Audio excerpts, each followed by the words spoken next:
Swagger. I love the name of the book. In fact, Terry Bradshaw says Jimmy Johnson personifies swagger. Would you say that that's right? I think that's pretty close. Your team's played with swagger, whether it's going back to Miami with the Cowboys, you name it. You had players with swagger. I think it all started at University of Miami, and we were always very disciplined teams. I kind of say it's more of confidence than anything else. It's kind of like what Michael Irvin used to say. He says, we're going to kick your rear end, and we're going to tell you we're going to kick your rear end. Then we're going to kick your rear end. Then we're going to talk about how we kicked your rear end. Over there on that other field, I have some asthma.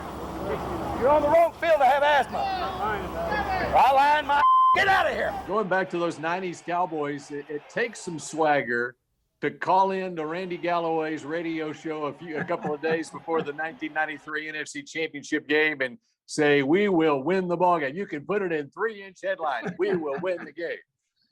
Bill, I didn't think that was going to cause so much furor, We will win the ball game.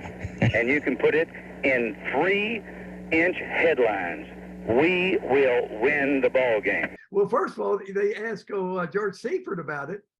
And Seifert says, well, I'll say this, he's got balls. I don't know if they're brass or paper mache. I go into the facility the next day and Emmett says, Coach, you wrote the check. I guess we're going to have to cash it. And that gets back to the title of the book, Swagger, Super Bowls, Brass Balls, and Footballs. That's Jimmy Johnson right there. There's also some swagger, I think, even if you go back to 1989, when the Bounty Bowl and all that stuff, when, right. Your press conference after the game against the Eagles, and I would have found Buddy, but he put his big fat rear end in the locker room. I couldn't find him. Buddy used to give me all kinds of flack, back when we were playing. I would have said something to Buddy, but he wouldn't stand on the field long enough. He put his big fat rear end into the dressing room. By the way, I did see Buddy many years later, and I said, Buddy, I used to give me all kinds of hell, but let me say this. You never won a playoff game. It seems like to me, I got a couple of Super Bowl rings. I love it. See, there's some more swagger right there. Your teams seem to have fun. Is that a good way to describe some of that success?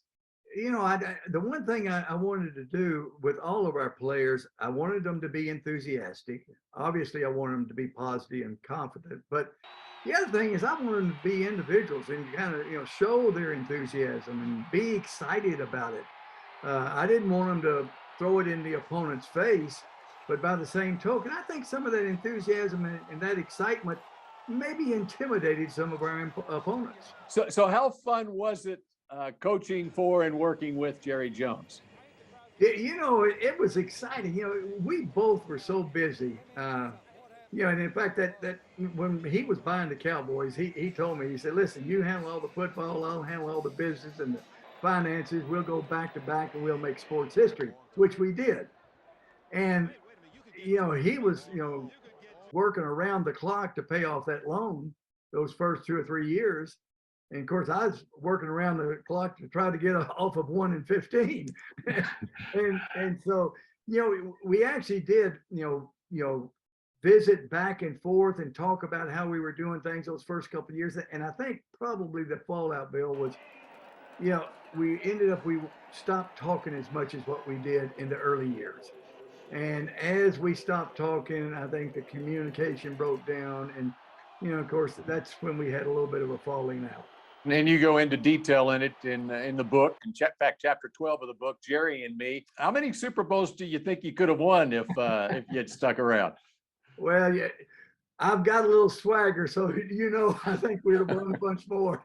And we had the youngest team in the league, and so having the youngest team in the league and coming off back-to-back Super Bowls, there was a good shot we was going to win a bunch more.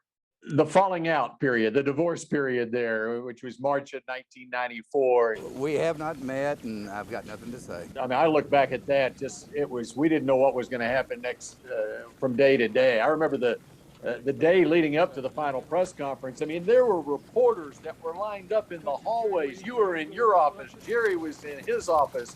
Jerry, can you confirm that he's still the head coach of the team? When you look back at that, what are your thoughts here now, nearly 30 years later? Jimmy, has anything been settled?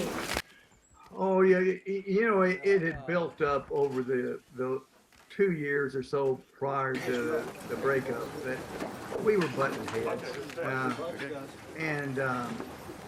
we actually even talked about, hey, let's try it for one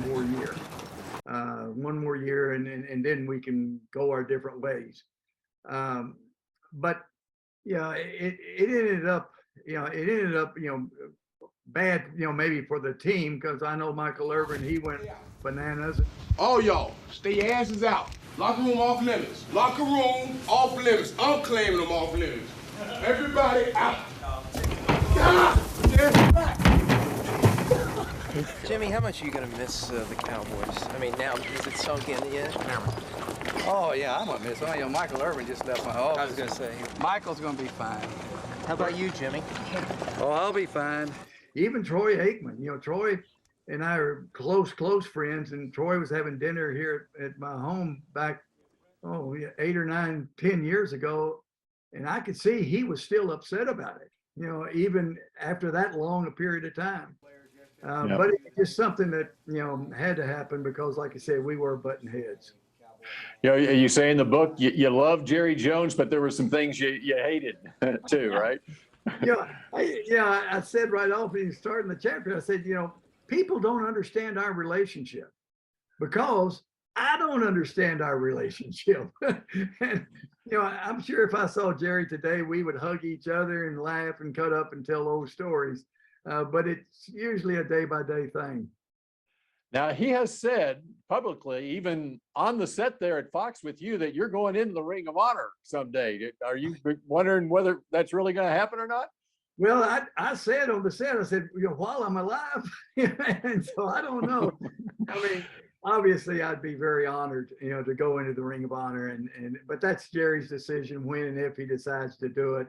It's not something that I spend a lot of time thinking about, but again, I'd be honored to go into the Ring of Honor.